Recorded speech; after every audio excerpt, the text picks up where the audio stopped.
Bonsoir, ravi de vous retrouver dans l'actualité. Le pass sanitaire étendu à une partie des salariés, ceux qui sont en contact avec du public. Depuis ce lundi, les personnels des bars et des restaurants, des lieux culturels ou des sites de loisirs doivent présenter un QR code valide pour travailler. Dans le cas contraire, ils peuvent voir leur contrat de travail suspendu. Écoutez les points de vue du MEDEF Vendée et de la CFDT.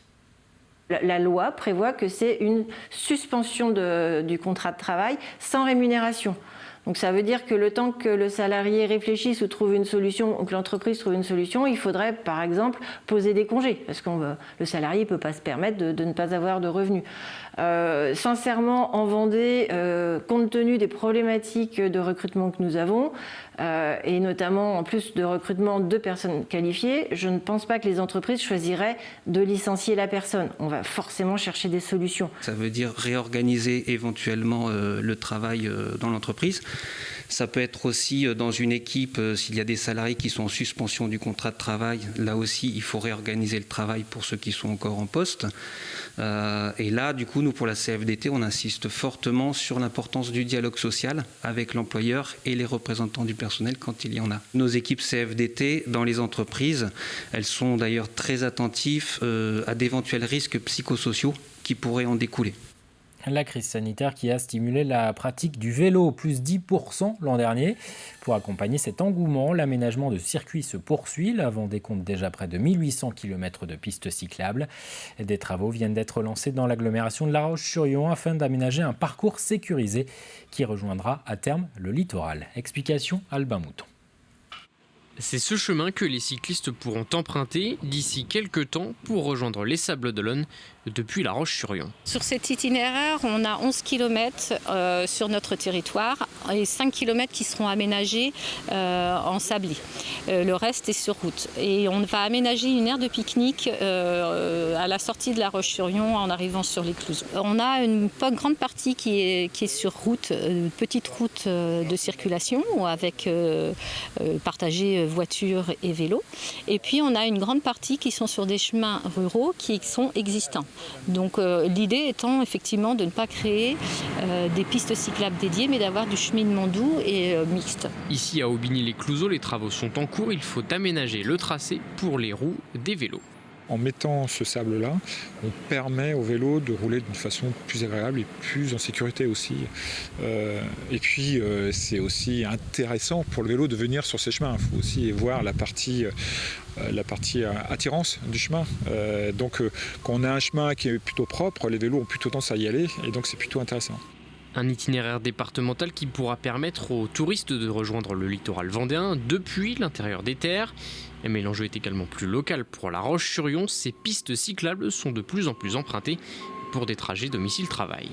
L'itinéraire qu'on a réalisé l'année dernière entre Venançon et La Roche-sur-Yon, on a fait un comptage vélo et on s'est rendu compte sur ce comptage qu'on avait beaucoup de cyclistes entre 7h et 8h et vers 17h, 18h. Donc effectivement, l'aménagement nous conforte dans l'idée qu'une commune qui est à 5 km peut développer du quotidien. Pour le tronçon de La Roche-sur-Yon jusqu'à Aubigny-les-Clouzons, les vélos pourront circuler dès l'été 2022. Pour le reste de l'itinéraire jusqu'aux Sables d'Olonne, il faudra attendre la fin des travaux sur chaque territoire concerné.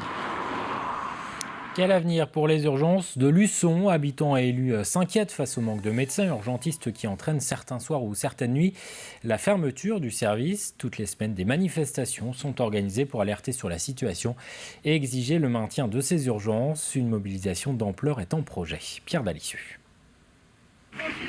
Depuis mai dernier, chaque vendredi, c'est devenu un rendez-vous. Ces habitants de Luçon et des environs manifestent pour le maintien 24 heures sur 24 et 7 jours sur 7 des urgences de leur hôpital. Pour le moment, on continue, oui. On continue parce que maintenant l'été se termine et on voit que les problèmes non seulement ne sont pas réglés mais s'aggravent. On ira jusqu'à ce qu'on gagne. On est dans une démarche, on l'a dit à la première manifestation, on a dit qu'on était dans une démarche gagnante et qu'on irait jusqu'au bout. Depuis quelques années, selon ce médecin généraliste de l'hôpital de Luçon, il n'y a pas que les urgences qui souffrent, mais de nombreux autres services. Départs non remplacés, services qui ferment. Pour lui, c'est une mort annoncée de l'hôpital qui est en train de se dérouler. C'est un grand gâchis. Et cette absence de lisibilité génère bien évidemment de l'angoisse qui s'auto-entretient et qui participe là encore à des départs qui vont conduire à des fermetures cette fois-ci complètes de services, puisque non seulement il n'y aura plus de médecins, mais il n'y aura également plus d'infirmières. De nombreux élus des communes environnantes étaient également présents, car pour eux, le service des urgences de l'hôpital de Luçon est un atout majeur pour l'attractivité de leur territoire. Il y a une forte appréhension d'un malaise général sur l'hôpital de Luçon et je pense sur tous les hôpitaux de Vendée. Vous avez entendu ce soir qu'il y avait 170 places dans les hôpitaux qui étaient fermées. Où vont aller nos malades ? Aujourd'hui, nous sommes véritablement inquiets parce que sans médecins, sans infirmières, sans hôpitaux, eh bien, c'est l'aménagement de notre territoire qui est en jeu. On se bat pour que tout le monde puisse venir en Vendée, puisse habiter en Vendée, puisse circuler en Vendée. Mais comment voulez-vous que les gens viennent s'installer si nous n'avons plus de médecins, d'hôpital ou de services infirmiers ? D'autres manifestations sont prévues devant l'hôpital chaque vendredi et peut-être dans quelques semaines devant la préfecture de la Vendée.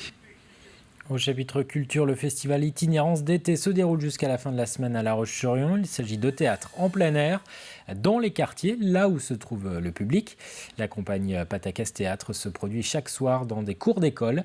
L'opportunité pour les comédiens d'aller à la rencontre de nouveaux spectateurs. Reportage Alexia Janet. 3 comédiens, une cour d'école et une centaine de spectateurs. Il n'en fallait pas plus pour que ce soit pari gagné pour la compagnie Patacas Théâtre. À travers ce festival itinérant, elle avait un objectif, renouer avec le théâtre populaire, sans barrière économique ou sociale. C'est pour ça qu'on s'installe dans les quartiers, parce qu'on se rend compte qu'il y a beaucoup de gens qui n'y vont pas, qui sont empêchés, soit pécuniairement, soit socialement, soit géographiquement, ou qui n'osent pas pousser les portes des théâtres. Et puis le théâtre, c'est aussi une façon de s'évader, c'est aussi une façon d'apprendre, de grandir, de découvrir autre chose.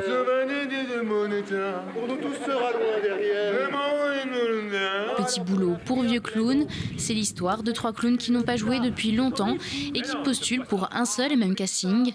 Tous 3 vont donc se disputer le rôle. Je te le dis franchement, t'as aucune chance. Qu'est-ce que t'en sais, toi? Qu'est-ce que tu veux? Ils ont besoin de quelqu'un de vivant. Ah. De quelqu'un qui ait de la prestance. Une comédie qui fait du bien au moral. Et ce que je trouve intéressant dans le fait de réunir des gens pour venir voir cette pièce, c'est que ça fait quelque temps qu'on a pu faire société, quoi. Donc pourquoi du théâtre? Et pourquoi du théâtre en extérieur comme ça et gratuit?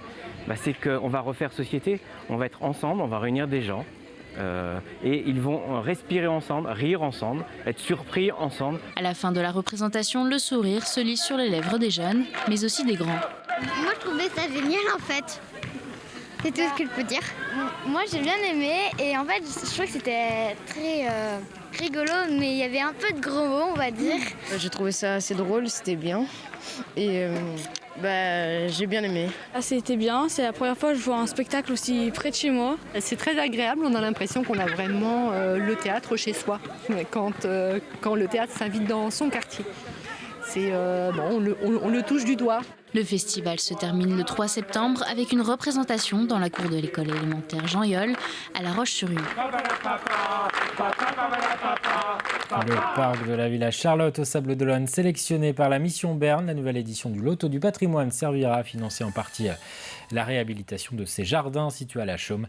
La Villa Charlotte a été la demeure de la violoniste Charlotte Chaillet avant d'accueillir jusqu'en 2016 la sous-préfecture. Pour terminer, retour sur la première édition d'Olé-la Vendée, une journée consacrée à toutes les pratiques spécifiques au département en matière de danse, de musique, de gastronomie ou encore de patois. Les organisateurs souhaitaient ainsi valoriser l'identité vendéenne et engager un travail de sauvegarde et de transmission. Grégoire de Châtillon. Une manifestation inédite, organisée par le département sur son site de l'Historial de la Vendée. L'objectif, faire de cette journée une grande fête des patrimoines vivants. L'idée est de présenter la diversité d'une dimension du patrimoine dont on n'a pas forcément conscience, mais que l'on vit tous les jours, c'est le patrimoine immatériel. Il est évidemment très lié au patrimoine architectural, patrimoine naturel, et il se vit tous les jours à travers les jeux traditionnels, les recettes de cuisine, les pratiques musicales, la danse, les savoir-faire. Ici, des tentatives de saut à la ningle pratiquées depuis très longtemps dans les marais pour franchir les fossés avec des sauts en longueur. Un peu plus loin, le jeu du palais toujours bien vivant en Vendée. Le folklore dans toute sa diversité avec les danses, musiques et chansons des terroirs et de la mer. Transmettre, perpétuer ses savoir-faire auprès des plus jeunes, comme par exemple ici, la dentelle au fuseau. On sait d'où on vient, on ne sait pas où on va. Là, on a vraiment un retour en arrière qui permet de pouvoir avoir des valeurs et puis des bases. Yannick Jolin, lui, sait où il va, vers du rock de résistance en langue rare. C'est le nouveau projet artistique de celui pour qui le patois est un véritable outil de scène. Je me dis qu'une langue, elle existe quand elle a une capacité de s'élever, quand elle a une capacité de faire poésie, de raconter la chose d'aujourd'hui, les émotions de mes intérieurs. Donc c'est une nouvelle tentative de faire ça en chanson. Afin de continuer à faire vivre l'âme de la Vendée, notez qu'une maison des patrimoines vivants ouvrira dans la commune de Sallertaine en 2023. Dans un instant, la prévision météo, c'est la fin de cette édition. Merci de votre attention. Très bonne soirée sur TV Vendée.